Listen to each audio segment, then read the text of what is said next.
Hi everyone. நம்ம இன்னைக்கு பார்க்க போற கான்செப்ட் வந்து ரொம்ப ஒரு இம்பார்ட்டன்டான கான்செப்ட் அப்படினு சொல்லலாம். 11th ஸ்டாண்டர்ட் பிசிக்ஸ்ல ரொம்ப ரொம்ப ரொம்ப ஒரு இம்பார்ட்டன்டான கான்செப்ட்ஸ். ஸோ பேசிக்கான ஒரு விஷயம் பிசிக்ஸ்ல நமக்கு தெரியணும். இந்த மேத்தமேட்டிக்ஸ் சைட்ஸ் அப்படின்னா இந்த vector product of two vectors ரொம்ப சிம்பிளான கான்செப்ட் தான். என்ன கொடுத்துருக்காங்க, vector product of two vectors அப்படின்னா என்ன? ஸோ இந்த கான்செப்டை வந்து H.C. Verma புக், ஸோ அந்த ஆத்தர் இருக்கார் இல்லையா, உங்களுக்கு கண்டிப்பாக தெரியும். ஸோ அவருடைய புக்கிலேருந்து இந்த கண்டென்ட்டை நான் எடுத்திருக்கேன். ஸோ தட் உங்களுக்கு இன்னமும் கிளியராக புரியும், நிறைய விஷயங்கள் உங்களுக்கு தெளிவாக சொல்லலாம் அப்படின்னு சொல்கிறதுக்காக. ஓகே, ஸோ இப்போது ப்ராடக்ட் ஆஃப் டூ வெக்டர்ஸ் நமக்கு தெரியும் இல்லையா. ஸோ நம்ம இதுக்கு முன்னாடி ப்ரீவியஸாக ஒரு டாபிக் என்ன பார்த்துருந்தோம் அப்படின்னா dot product of two vectors அப்படின்றது ஒரு விஷயத்தை நம்ம பார்த்துருப்போம். இது என்ன அப்படின்னா vector product of two vectors. So இந்த வெக்டார் ப்ராடக்ட் ஆஃப் டூ வெக்டார்ஸை நம்ம கிராஸ் ப்ராடக்ட் அப்படின்னு சொல்கிறோம். கிராஸ் ப்ராடக்ட், ஓகேவா, கிராஸ் ப்ராடக்ட் அப்படின்னு நம்ம சொல்கிறோம். So cross product of two vectors. அப்போது இந்த வெக்டாரை நான் எப்படி எழுத போகிறேன்? ஸோ வெக்டார் அப்படின்னு சொல்லும்போதே நமக்கு ரொம்ப கிளியராக தெரியும். அந்த வெக்டாருக்கு வந்து வில் ஹேவ், அதாவது அந்த வெக்டார் குவான்டிட்டி அப்படின்னு சொல்லும்போது நமக்கு வந்து மேக்னிடியூடும் இருக்கும் ப்ளஸ் டைரக்ஷனும் இருக்கும். And it must obey law of அந்த addition, triangle law of addition. அது ஒபே பண்ணால் மட்டும்தான் அதை நம்ம ஸ்கேலார் வெக்டார் குவான்டிட்டி அப்படின்னு நம்ம படிச்சிருப்போம். ப்ரீவியஸ் டாப்பிக்கில் எல்லாமே நம்ம அதை தான் கொஞ்சம் ப்ரீஃபாக எடுத்திருப்போம் இல்லையா. அப்போது இந்த vector product or cross product of two vectors ரொம்ப சிம்பிள். எனக்கு ரெண்டு வெக்டார் இருக்குது, ஓகேவா. லெட் மீ சே இதுதான் அந்த ஒரு வெக்டார் ஏ வெக்டார் அப்படின்னு சொல்கிறேன், ஓகேவா. ரெண்டு வெக்டார் இல்லையா, டூ வெக்டார்ஸ். அப்போது எனக்கு இன்னொரு வெக்டார் இருக்குது. அந்த வெக்டார் எங்கே ஸ்டார்ட் ஆகுது அப்படின்னா இந்த ஃபஸ்ட்டு வெக்டார் இருக்குது இல்லையா, இதனுடைய டெய்ல் இருக்குது இல்லையா. நம்ம வெக்டார் அப்படின்னு சொல்லும் போது நமக்கு டெய்ல் ப்ளஸ் ஹெட் இருக்கும், அதை தான் நம்ம வெக்டார் அப்படின்னு நம்ம சொல்கிறோம், விச் மீன் நம்ம ரெப்ரசென்ட் பண்ணுறது. அப்போ இந்த மாதிரி ஏ வெக்டார் அப்படின்னு இருக்குது. எனக்கு இன்னொரு வெக்டார் இப்படி இருக்குது, சரி, நல்லா கவனிங்க. இன்னொரு வெக்டார் எனக்கு இப்படி இருக்குது. அப்போ இது ஹெட்டு, இது டெய்ல். ஸோ இதை நான் பி வெக்டார் அப்படின்னு நான் சொல்கிறேன். அப்போது இந்த cross product of two vectors அப்படின்னு நம்ம சொல்லும்போது எனக்கு இந்த ரெண்டு வெக்டாருடைய டெய்லும் கோயின்சைட் ஆகும். இது நல்லா ஞாபகம் வச்சுக்கோங்க, ரெண்டு வெக்டாருடைய டெய்ல் எனக்கு கோயின்சைட் ஆகும். கோயின்சைட் அப்படின்றப்போ இதுதான். அப்போது இந்த ஏ வெக்டாருக்கும் இந்த பி வெக்டாருக்கும் எனக்கு ஒரு ஆங்கிள் ப்ரொடியூஸ் ஆகும் கண்டிப்பாக இல்லையா. ஸோ எனக்கு ஒரு ஆங்கிள் ப்ரொடியூஸ் ஆகுது தீட்டா அப்படின்னு நான் சொல்கிறேன். இப்போ இந்த ஆங்கிளை நம்ம ரெண்டு விதமாக பிரிக்கலாம், விச் மீன் எனக்கு சப்போஸ் இந்த ஏ வெக்டார் இப்படி இருக்குது, எனக்கு பி வெக்டார் இப்படி இருக்குது. சப்போஸ் இந்த பி வெக்டார் எனக்கு இங்கே கூட இருக்கலாம் இல்லையா, எப்படி வேணா இருக்கலாம். Position I'm just saying the position of the vectors, சரியா. ஸோ இப்போ ஏ வெக்டார் பி வெக்டார் இப்படி இருக்கும்போது இதனுடைய ஆங்கிள் இங்கே தீட்டா. அப்போது எனக்கு இங்கே இருக்கும்போது இதனுடைய ஆங்கிள் வேறு. அப்போது ஜென்ரலாக சொல்ல போனோம் அப்படின்னா இந்த vector product of two vectors அப்படின்னு நம்ம எடுக்கும்போது எனக்கு ரெண்டு விதமான ஆங்கிள் வந்து ஃபார்ம் ஆகுது. ஒரு ஆங்கிள் என்ன அப்படின்னு நம்ம பார்த்தோம்னா இந்த இது, அதாவது எனக்கு ஃபஸ்ட் ஆங்கிள் வந்து 180 டிகிரியை விட கம்மியாக இருக்கலாம். அப்போ 180 டிகிரி அப்படின்றது இதுதான் நமக்கு 180 டிகிரி. இந்த 180 டிகிரிக்கு எனக்கு கம்மியாக இருக்கலாம், அது வந்து ஃபஸ்ட்டு கேஸ். அதே சமயம் இந்த ஆங்கிள் வந்து, அதாவது the angle between a vector and b vector is greater than 180 டிகிரியாகவும் இருக்கலாம், அதாவது இந்த கேஸ். ஸோ இங்கே வந்துட்டாவே அது கிரேட்டர் தென் 180 தான் இல்லையா. ஏன்னா எனக்கு இங்கே ஏ வெக்டார் இல்லையா. ஸோ இதனுடைய மொத்த ஆங்கிள் என்ன, 180 டிகிரி. அப்போ இதில் ரெண்டு பாசிபிள் கேசஸ் இருக்குது. ஏ வெக்டார் இது, பி வெக்டார் அதாவது எனக்கு ரெண்டாவது வெக்டார் இந்த 180 டிகிரிக்கு உள்ளே இருக்கலாம், less than 180 degree, or greater than 180 degree. சரி, இது முதல்ல தெரிஞ்சுக்கங்க, இது நமக்கு ரொம்ப ரொம்ப முக்கியமான ஒரு விஷயம். சப்போஸ் எனக்கு ஏ வெக்டார் இங்கே இருக்குது, ஓகே, ஏ வெக்டார் எனக்கு இங்கே இருக்குது, பி வெக்டாரும் எனக்கு இங்கே தான் சரி இருக்குது. அப்போது இது என்ன, 180 டிகிரி, எக்ஸாக்ட்லி 180 டிகிரி இல்லையா. நல்லா கவனிங்க. ஸோ ஃபஸ்ட்டு நம்ம என்ன பார்த்தோம், ஏ வெக்டாருக்கும் பி வெக்டாருக்கும் ப்ரொடியூஸ் ஆகக்கூடிய ஆங்கிள் லெஸ் தென் 180 டிகிரியாக இருக்குது. ரெண்டாவது கேஸ் நான் என்ன சொன்னேன், greater than 180 degree. மூணாவது என்ன சொன்னேன்? exactly equal to 180 degree. அப்போ இந்த மாதிரி இருக்கும்போது நம்ம எப்படி ரெப்ரசன்ட் பண்ணுவோம்? So cross product of two vectors. So A vector cross B vector equal to இதனுடைய மேக்னிடியூட் என்னவா இருக்கும் அப்படின்னு நம்ம பார்த்தோம் அப்படின்னா அது resultant vectors. So A vector A B sine theta sine theta. இப்போ நல்லா கவனிங்க, ஏன் நம்ம இங்கே சைன் தீட்டா எடுக்கிறோம் இந்த கேள்வி உங்களுக்கு மனசில் வரலாம். ஏன்னா எனக்கு இந்த வெக்டார் ப்ராடக்ட் ஆஃப் டூ வெக்டார்ஸில் எனக்கு 90 டிகிரி இருக்கும்போது தான் இதனுடைய வேல்யூ வந்து மேக்ஸிமம். வேரஸ் நம்ம dot product of two vectors அப்படின்னு நம்ம டிஸ்கஸ் பண்ணும்போது அந்த டாட் ப்ராடக்ட் ஆஃப் டூ வெக்டார்ஸில் எனக்கு மேக்ஸிமம் எங்கே இருந்திருக்கும்? அந்த ஜீரோவில் இருந்திருக்கும் இல்லையா? ஸோ ஜீரோவில் தான் எனக்கு மேக்ஸிமம். பட் வேரஸ் நம்ம இந்த vector product of two vectors இல்லை cross product of two vectors அப்படின்னு நம்ம சொல்லும்போது எனக்கு 90 டிகிரியில் தான் மேக்ஸிமம் இருக்கும். இதுக்கு ரொம்ப ஒரு பெஸ்ட் எக்ஸாம்பிள் என்ன சொல்லணும் அப்படின்னா டார்க் அப்படின்னு நம்ம சொல்லலாம். டார்க் ரொம்ப ரொம்ப பெஸ்ட் எக்ஸாம்பிள் சொல்லலாம் டார்க். அப்போது இந்த டார்க் அப்படின்னு நம்ம சொல்லும்போது நமக்கு தெரியும். ஸோ டார்க் அப்படின்றத நம்ம என்ன சொல்லுவோம்? Perpendicular distance into force. அதை தான் நம்ம டார்க் இல்லையா? டார்க் அப்படின்றத நம்ம என்ன சொல்லுவோம்? ஆர் இன்ட்டு எஃப் அப்படின்னு நம்ம சொல்லியிருப்போம். So this is nothing but cross product of two vectors. அப்போ ஆர் அப்படின்றது எனக்கு டிஸ்டன்ஸ், எஃப் அப்படின்றது நம்ம கொடுக்கக்கூடிய அந்த ஃபோர்ஸ் இல்லையா? இப்போது எனக்கு ஒரு டோர் இங்கே இருக்குது. நீங்கள் கூட இதை ட்ரை பண்ணலாம் உங்கள் வீட்டில். இது வந்து அந்த செவரில் ஹிஞ்ச் பண்ணி வச்சுருக்காங்க, அதாவது அட்டாச் பண்ணி வச்சுருக்காங்க. ஸோ இங்கே தான் வந்து அந்த ஹேண்டில் இருக்குது, நம்ம ஓப்பன் பண்ணக்கூடிய அந்த ஹேண்டில். நல்லா பொறுமையை கவனிங்க. இப்போ இந்த இடத்துல இது நம்ம ஏர்லியர் கிளாஸஸ்லேயே டிஸ்கஸ் பண்ணியிருப்போம் நிறைய விஷயங்கள். இப்போ நான் வந்து ஒரு ஃபோர்ஸ் கொடுக்குறேன். லெட் மீ சே நான் இப்படி இந்த டோரை வந்து நான் இப்படி தள்ளுறேன்.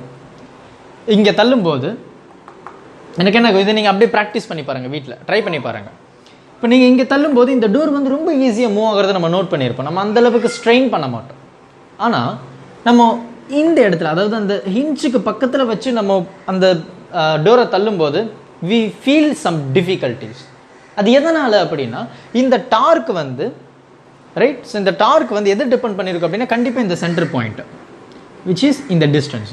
ஸோ இந்த டிஸ்டன்ஸ் வந்து ரொம்ப ரொம்ப முக்கியம் அப்படின்றது தான் நம்ம சொல்லலாம் இந்த டார்க் அப்படின்னு அந்த கான்செப்டை பொறுத்த வரைக்கும். அப்போது இந்த சென்டர்லேருந்து எனக்கு டிஸ்டன்ஸ் இன்க்ரீஸ் ஆக என்ன ஆகுது? எனக்கு ஃபோர்ஸ் வந்து கம்மியாகும். அப்போது நல்லா கவனிச்சிங்கன்னா ஆர் கிராஸ் எஃப் நான் கொடுக்கக்கூடிய அந்த ஃபோர்ஸ் எனக்கு இதுதான். இப்போ டோர், இந்த டோருக்கு நான் இப்படி ஃபோர்ஸ் கொடுக்குறேன். அப்போ இந்த டோருக்கு என்னுடைய ஃபோர்ஸ் எப்படி இருக்குது? பெர்பெண்டிகுலர் இல்லையா? Exactly perpendicular. அப்போது எனக்கு டோர் இப்படி இருக்கும்போது நான் இப்படி ஃபோர்ஸ் கொடுத்தேன் அப்படின்னா எனக்கு வந்து அந்த ஃபோர்ஸ் வந்து கம்மியாகும் இல்லையா? அதனுடைய ஃபோர்ஸ் வந்து எனக்கு கம்மியாகும், கண்டிப்பாக கம்மியாகும். நீங்கள் ட்ரை பண்ணி பாருங்கள். ஸோ நீங்கள் ஒவ்வொரு இந்த டோருக்கு நீங்கள் இப்படி பண்ணீங்க அப்படின்னா உங்களுடைய ஃபோர்ஸ் வந்து ரொம்ப ரொம்ப மினிமம் ஆகிடும். இதை நீங்கள் ட்ரை பண்ணி பார்க்கலாம் கண்டிப்பாக. ஸோ ட்ரை பண்ணி பார்க்கும்போது அது உங்களுக்கு தெரியும். அப்போது இந்த டார்க் அப்படின்னு நம்ம சொல்லும்போது நம்ம இதை எப்படி சொல்லுவோம் அப்படின்னா in terms of magnitude R F sine theta அப்படின்னு சொல்லுவோம். அப்போது இந்த தீட்டா வந்து 90 டிகிரி கரெக்டாக நம்ம அப்ளை பண்ணக்கூடிய ஃபோர்ஸ் வந்து அந்த டோருக்கு எக்ஸாக்ட்லி பெர்பெண்டிகுலராக இருந்தால் அந்த டோரை நான் ரொம்ப ஈஸியாக திறந்துடுவேன். ஸோ என்னுடைய ஃபோர்ஸ் வந்து ரொம்ப மேக்ஸிமமாக இருக்கும். அதுதான் இங்கே சரியா? இப்போ ஏபி சைன் தீட்டா ரொம்ப சிம்பிளான கான்செப்ட் தான். பொறுமையாக பாருங்கள், கண்டிப்பாக புரியும். அப்போது எனக்கு less than 180 degree, greater than 180 degree and equal to 180 degree இந்த மாதிரி இருக்குது வெக்டர்ஸ். அப்போது நான் இதில் 3 கேஸ் எடுக்கலாம் இல்லையா? So first case if theta equal to 0வாக இருந்தால் எனக்கு என்ன வேணும்? இந்த மொத்த டேர்மும் 0வில் முடிஞ்சிடும். சப்போஸ் எனக்கு 180 இருந்தால் 180 டிகிரி 180 டிகிரி அப்படின்னு சொல்லும்போது எனக்கு இதுவும் 0 தான் இல்லையா? அப்போ தீட்டா வந்து 270 இருந்தால் எனக்கு கிடைக்கக்கூடிய வேல்யூ -1. இதை நான் சொல்கிறேன். இப்போ அதே தீட்டா வந்து 90 டிகிரியாக இருந்தால் எனக்கு 1 இல்லையா? இது ரொம்ப ரொம்ப முக்கியமான விஷயம். அதே மாதிரி நம்ம தீட்டா ஈக்குவல் டு 360 அப்படின்னு எடுத்தோம்னா எனக்கு இருக்கக்கூடிய வேல்யூ என்னது 0 இல்லையா ரொம்ப முக்கியமான கான்செப்ட் நல்லா கவனிச்சுக்கோங்க ஓகேவா ஸோ அப்போது எனக்கு இந்த ஃபோர்ஸ் சரியா so in order to avoid this confusion இந்த கன்ஃபியூஷன் நம்ம அவாய்ட் பண்ணுறதுக்கு நம்ம ரைட் ஹேண்ட் ரூலை யூஸ் பண்ண போகிறோம் ரொம்ப சிம்பிளான ரூல் பொறுமையாக பாருங்கள் ஓகேவா ஸோ இது அவுட்வர்ட் இந்த தம் வந்து உங்களை ஃபேஸ் பண்ணியிருந்ததுன்னா பாசிட்டிவ் உங்களை நோக்கி வருது உள்ளே போகுது அப்படின்னா நம்ம நெகட்டிவ் அப்படின்னு நம்ம எடுத்துக்கலாம் இல்லைன்னா நம்ம ஆக்சுவலாக இந்த போர்டு இப்படி இருக்கனால நான் சொல்கிறேன் சப்போஸ் எனக்கு வந்து லெட் மீ சே ஓகே சரியா ஸோ இது புக் இருக்குது இந்த புக்கு இப்படி இருக்குது ரைட்டா ஸோ இந்த மாதிரி இருக்குது இப்போ நான் என்ன பண்ண போகிறேன் இந்த புக்கு இந்த மாதிரி இருக்குது என்னுடைய பாம் இருக்கு இல்லையா என்னுடைய உள்ளங்கை இந்த உள்ளங்கை வந்து இந்த புக்குக்கு பர்பெண்டிகுலராக வைக்கிறேன் கரெக்டாக பர்பெண்டிகுலராக இருக்கா இந்த புக்குக்கு பர்பெண்டிகுலராக இருக்கா அப்போ பர்பெண்டிகுலராக இருக்குது லெட் மீ சே இந்த புக்கை நான் இப்படி கொஞ்சம் இந்த மாதிரி வியூவில் வரைகிறேன் லெட் மீ இதே நம்ம எடுத்துக்கலாமே எனக்கு A vector and B vector அப்போது ஏ வெக்டர் எனக்கு இப்படி இருக்குது இந்த புக்குக்கு இப்படி பி வெக்டர் நான் இப்படி வரைகிறேன் புரியுதா ஸோ புக் இப்படி இருக்குது நீங்கள் டாப் வியூவில் இருந்து பார்த்தீங்கன்னா உங்களுக்கு எப்படி இருக்கும்னு நான் சொல்கிறேன் top view A vector B vector இதில் ப்ரொடியூஸ் ஆகக்கூடிய ஆங்கிள் இது தீட்டா அப்போ எனக்கு இந்த மாதிரி புக் இருக்குது இங்கே நான் இங்கே வச்சுருக்கேன் இப்போது நான் என்ன சொல்ல போகிறேன் அப்படின்னா இந்த புக்குக்கு என்னுடைய பாம் வந்து பர்பெண்டிகுலர் இது வந்து ஹாரிசாண்டல் பாம் இப்படி வச்சேன் அப்படின்னா எனக்கு பர்பெண்டிகுலர் இல்லையா இப்போ நான் இங்கே வைக்கிறேன் என்னுடைய ஃபிங்கர்ஸ் எதை ஃபேஸ் பண்ணியிருக்கு அப்படின்னா ஏ வெக்டர் கரெக்டாக நல்ல கவனிங்க என்னுடைய ஃபிங்கர் வந்து ஏ வெக்டரை ஃபேஸ் பண்ணியிருக்கு இப்போ நான் வந்து என்னுடைய ஃபிங்கரை வந்து கேர்ள் பண்ணுறேன் அதாவது மடக்கிறேன் அப்போ மடக்கும்போது என்ன ஆகுது அப்படின்னா இந்த ஏ பி வெக்டருக்கு போகுது கரெக்டாக பி வெக்டருக்கு அது மூவ் ஆகுது அப்போ நான் இப்படி மூவ் பண்ணுறேன் விச் மீன் இப்போ நீங்கள் உங்கள் சைட்லேருந்து பார்த்தீங்கன்னா இப்படி அப்போ இப்படி மூவ் ஆகும்போது இந்த ரெண்டு வெக்டருடைய ரிசல்டன்ட் வெக்டர் எங்கே இருக்குன்னா இந்த தம் எப்படி இருக்குது இந்த ரெண்டு வெக்டருக்கு அப்படியே எக்ஸாக்ட்லி பர்பெண்டிகுலர் அதாவது 90 டிகிரி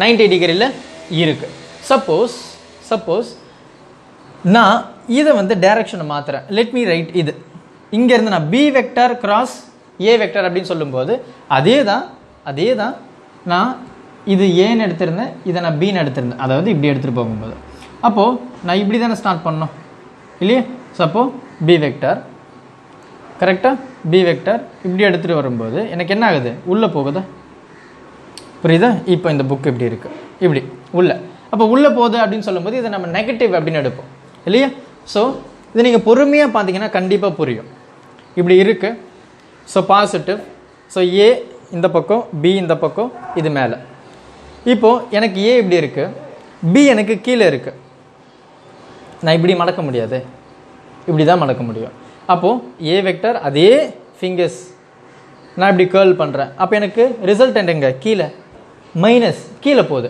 அதுதான் இந்த கான்செப்ட் அப்போ எனக்கு 90 டிகிரி இருக்கும்போது பாசிட்டிவ் ப்ளஸ் 270 இருக்கும்போது கீழே ஸோ அப்போது இதிலிருந்து நம்ம ரொம்ப சிம்பிளாக என்ன சொல்லலாம் அப்படின்னா இது வந்து commutative it will not obey அதாவது A cross B vector will not be equal to b cross a ஏன்னா எனக்கு மைனஸ் ஆகிடுது இல்லையா அப்போ இது கம்யூட்டேட்டிவ் லாவை ஒபே பண்ணுதா கண்டிப்பாக ஒபே பண்ணாது ஆனால் டிஸ்ட்ரிபியூட்டிவ் லாவை இது ஒபே பண்ணும் ஸோ டிஸ்ட்ரிபியூட்டிவ் லா என்ன A cross B plus C vector equal to நான் என்ன எழுதுறேன் ஏ கிராஸ் பி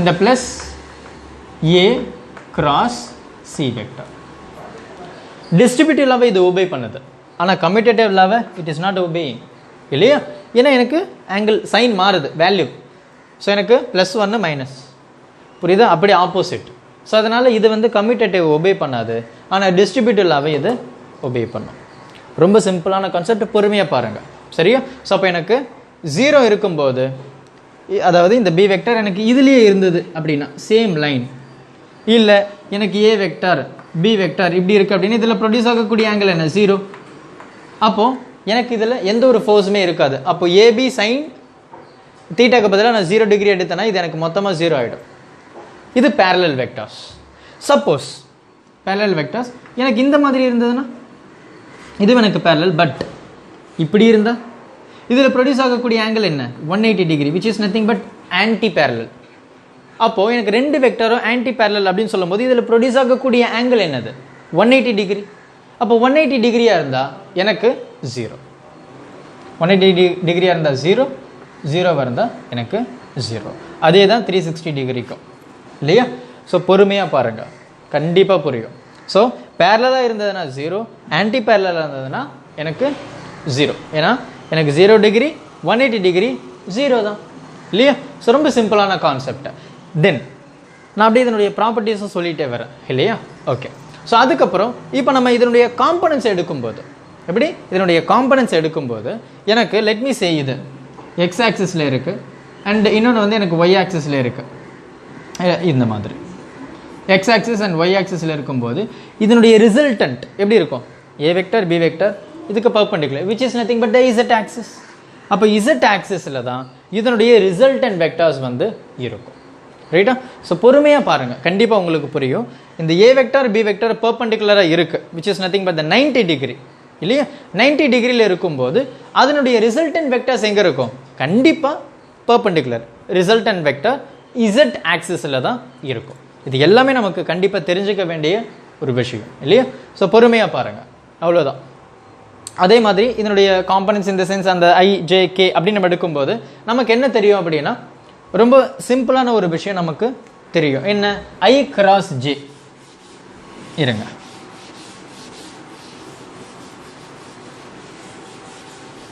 ஓகே. இப்போ ஐ கிராஸ் ஜே அப்படின்னு எடுக்கும்போது நான் என்ன சொன்னேன்? இந்த எக்ஸ் ஆக்சிஸ் அண்ட் ஒய் ஆக்சிஸில் இருக்கும்போது இதனுடைய ரிசல்டன்ட் எங்கே இருக்கும்? Z axis. அப்போது ஐ கிராஸ் ஜே அப்படின்னு சொல்லும்போது இதனுடைய ரிசல்டன்ட் கேல தான் இருக்கும் இல்லையா? கேல தான் இருக்கும். முடிஞ்சது. இதே வந்து நம்ம டாட் ப்ராடக்ட்டில் என்ன பார்த்துருந்தோம்னா 0ன்னு பார்த்துருந்தோம். ஏன்னா காஸ் 90 என்னது? 0 இல்லையா?